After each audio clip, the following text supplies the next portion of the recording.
storm rolled fast over the Wyoming hills, swallowing the sun in sheets of gray rain. Wind howled across the prairie, bending the tall grass like waves. June Mallory urged her horse through the mud, heart hammering in her chest. Behind her came the pounding of hooves, Seth Marner's men chasing her down. Her father had promised her to Seth, a cruel man she'd rather die than marry. Lightning tore open the sky as her horse stumbled and went down. Pain shot through her shoulder when she hit the ground. By the time she struggled up, her horse was gone, swallowed by the storm. Through the rain, she heard another rider, slower, steady. A tall man on a black horse emerged, his hat brim dripping, his face half-shadowed. "You hurt?" he asked, voice low and rough as gravel. June nodded, shivering. "Fell off my horse." Without hesitation, he lifted her gently, wrapped his heavy coat around her shoulders. "You'll freeze if you stay out here." Relay stations east.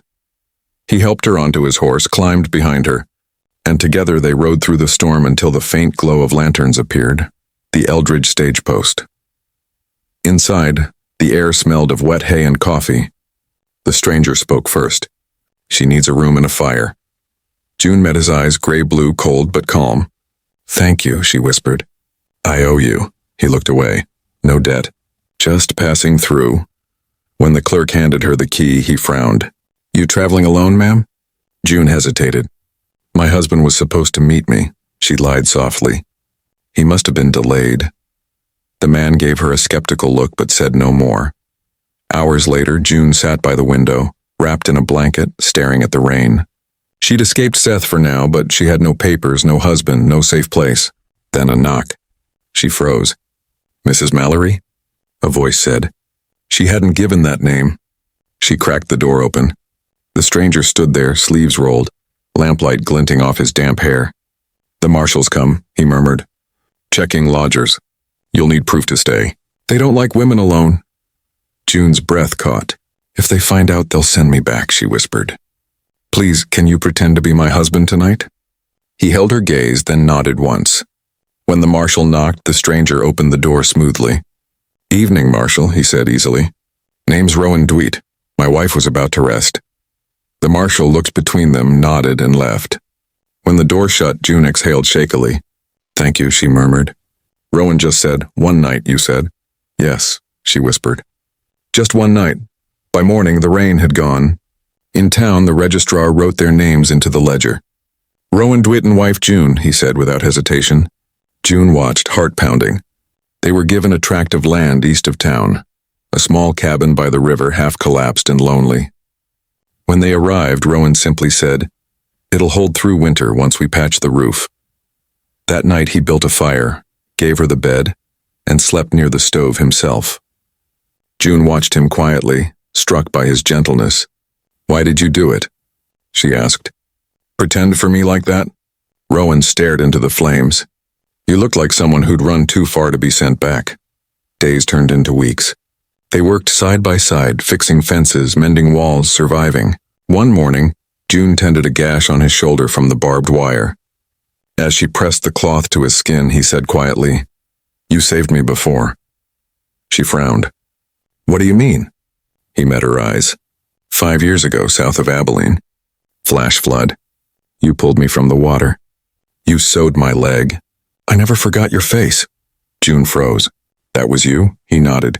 "I came west looking for you, didn't even know your name." Tears pricked her eyes. "I thought you were dead." Rowan smiled faintly. "You were the only light I saw in the dark." The bond between them deepened, though neither spoke of it aloud. Until market day, as they walked through town, people stared. Whispers followed. "That's Rowan Dweet," someone said. "The rich rancher's son." June turned to him, stunned. "You lied to me," she whispered when they left the square. "I never lied. I just didn't tell you everything." Her voice shook. "You let me think you were a drifter," he sighed. "I left that life behind. The money, the name, it meant nothing. Then what am I?" she asked. "Another broken thing for you to fix?" His face fell. "No, you're the only honest thing I've ever known." But she couldn't bear it. That night she packed her things and left quietly, following the river into the cold dark. Seth Marner found her first. His men dragged her from the trees, tied her hands, threw her onto a wagon. "Did you think you could run forever?" He snarled. You're mine. I bought you. June spat at him. You forged that paper. Seth smirked. Prove it. They camped in the hills that night. Seth's men were drunk, laughing around the fire when a single rider appeared in the dark. Rowan. He rode straight in, eyes burning. Let her go. Seth laughed. She's mine. Rowan dismounted slowly. No, he said. She belongs to no one. The fight was brutal. Rowan's fist broke Seth's nose. Blood flew, mud churned. A knife slashed Rowan's ribs, but he didn't stop. He knocked one man out cold, then cut June's ropes and pulled her close. You all right? She nodded, shaking. They mounted and fled. Gunfire echoing behind them, the night wind screaming through the pines. By dawn, they reached Eldridge. Rowan staggered as he dismounted, bleeding badly. You came for me, she whispered. I would have crossed every mile between here and hell, he said before collapsing into her arms. The next morning, a black carriage rolled into town. Rowan's father stepped out, a man of wealth and disdain. You've disgraced the DeWitt name, he said coldly. That woman has nothing, no family, no money. Rowan's jaw clenched. She saved my life twice. Once from death, once from becoming like you. His father's face hardened. Marry her and you lose everything, the estate, the land, the name. Rowan met his gaze. A name without honor isn't worth keeping. The old man left in silence. That afternoon in the courthouse, the magistrate declared June's forced marriage to Seth void. You are free, he said. June exhaled as though waking from a nightmare.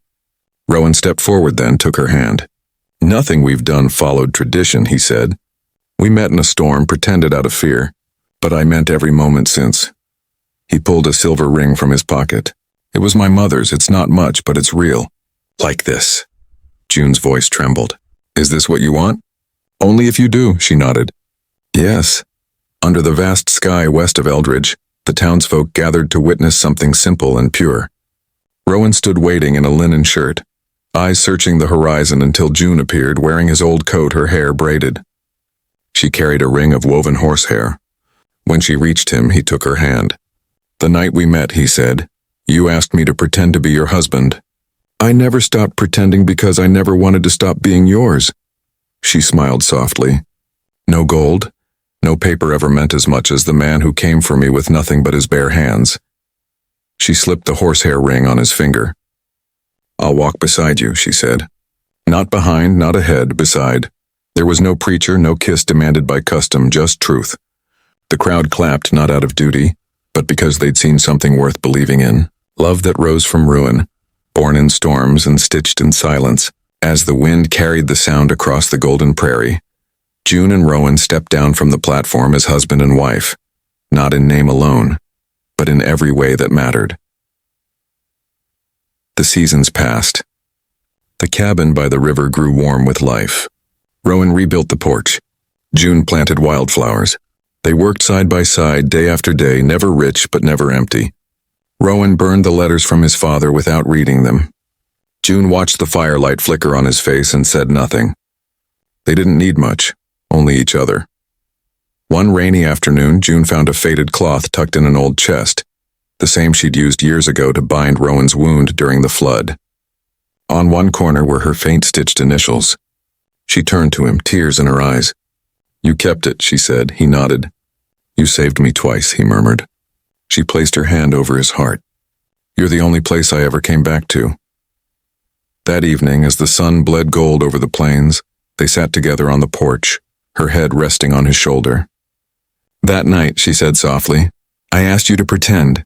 He smiled. I remember. She looked up at him. Today I don't have to ask. He kissed her forehead, and as the wind whispered through the grass and the river hummed nearby, they sat in silence, two souls who had found home in each other beneath the endless, forgiving sky.